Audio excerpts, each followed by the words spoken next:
if you work really hard at the beginning of your career and you get a little bit better at what you do every day, every week, every year, there's a compound effect. And it's far better to put that time in at the beginning of your career than at the end, because if you do it at the beginning, you get to benefit from it for the rest of the time you work.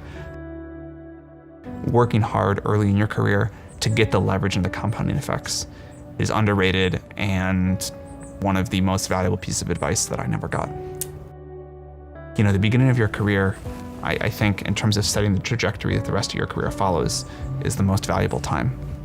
And so obviously you don't want to work all the time, but I do think you want to look for the intersection of what you're good at, what you enjoy, and where you can create value for the world. And in my experience, if you don't find something at the intersection of those three, it's hard to really have an impact. So I think it's really good when people think about what they're good at, what they like, and kind of how they can create value for the world. Sometimes you actually have to just try stuff to figure out what you like. But I really do think it is worth upfront thought about what you're going to spend most of your waking time doing. Well, I don't think I work as hard as a lot of people. I think I do work pretty hard. But I'd say it's really, I think it's compound interest is a good metaphor here. If you work really hard at the beginning of your career and you get a little bit better at what you do every day, every week, every year, and you learn more and you meet more people and you just get more done, there's a compound effect. And it's far better to put that time in at the beginning of your career than at the end, because if you do it at the beginning, you get to benefit from it, for the rest of the time you work. So another thing that I have learned is that whenever I've helped people for no immediate benefit and with no intention of ever getting a benefit at all, time and again in my career, it has really later benefited me a lot.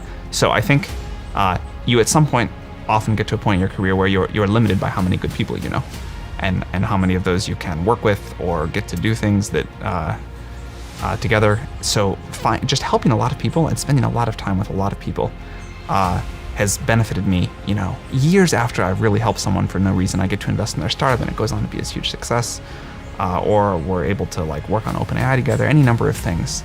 I think just trying to help a lot of people, and out of that seeing who is really impressive and who gets things done is helpful. And one thing I always would try to do is meet every person I had time for, go to everything I could, and just spend a little bit more time trying to learn and get better at what I do.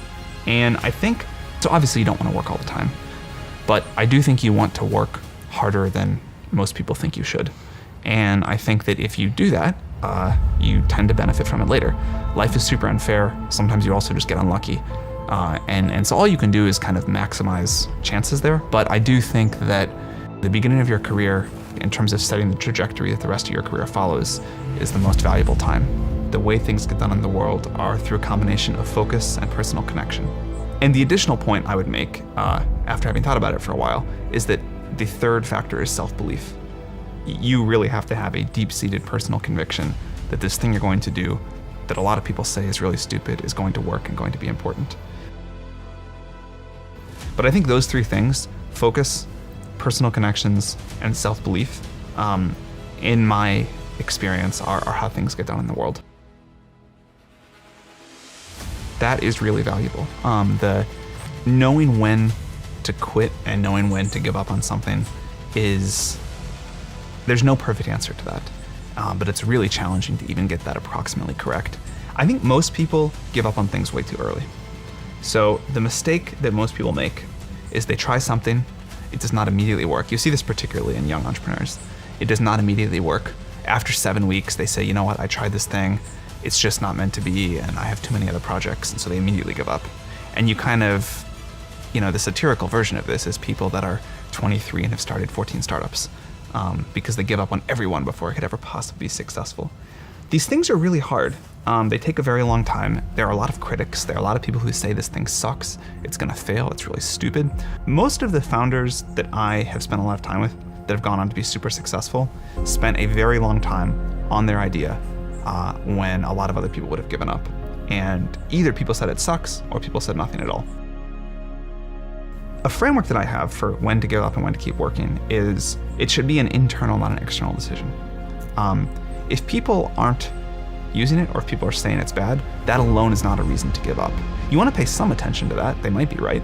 But I think the best entrepreneurs I know, they make an internal decision about when to give up or when to keep working on something. It's basically when you have run out of ideas and something is not working, then it's a good time to stop. Yeah, I think if you don't actually believe what you're doing is really important, if you don't derive satisfaction from what you're doing, then you will not be able to sustain all of the bad things that happen in the incredibly long period of time. And so the only motivation that I have seen work for people over a long period of time is enjoyment in what they're doing and an intense belief that it matters, and ideally liking the people that they go to work with every day. And so when you look at really successful people and say, how do they get all those things done? It's they have the benefit of momentum, and momentum is energizing. And the lack of momentum is really not energizing.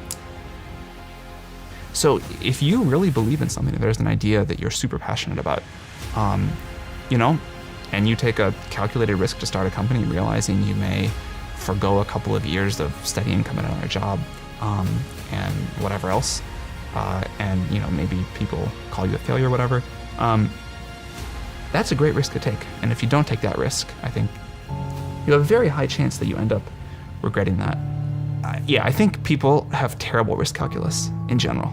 Even people who try to be really good about this are bad at it. The answer, I think, is almost always A, you're wrong about what is risky and what is not risky, and B, most people don't take enough risk, especially early in your career. Being young and unknown and poor, that is actually a great gift in terms of the amount of risk you can take. And I think people don't capitalize on that enough. I think what risk actually looks like is not doing something that you will then spend the rest of your life regretting. And there's a quote, people regret way more the things they didn't do than things that they did do. I think the wrong kind of risk to take is where people don't actually do things or don't commit to something because they don't want to fail, and they overrate the risk of failure and the reputation damage or embarrassment or whatever. I think one really important thing to strive for in your career is to be a doer, not a talker.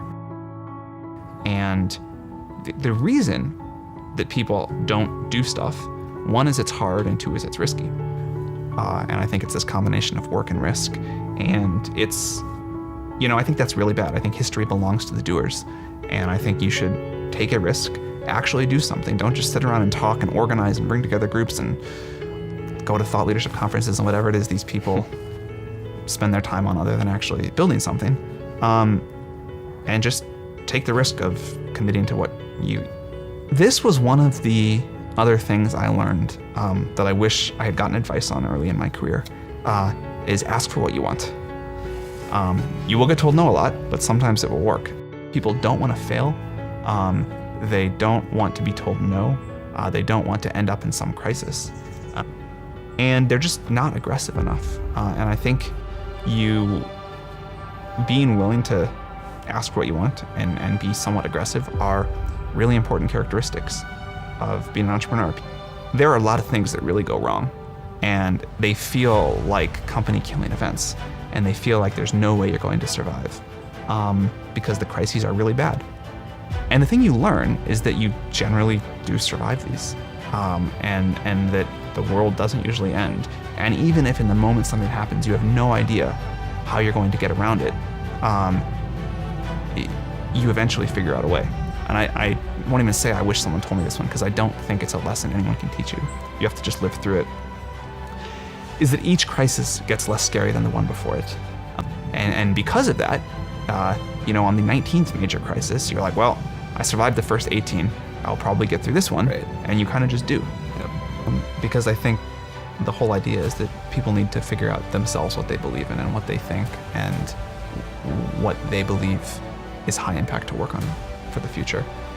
So what I will say instead is really important to actually think hard about where you think you can make the biggest contribution that you're good at and the world needs and that you enjoy. And then go meet people to work with, go learn as much about that field as you can, and then have the courage of your convictions to actually take a risk and focus on it and go do something there. And that it's okay if you fail. And if you do fail, you'll not be in much different of a place than you are today, and you can go try the next thing.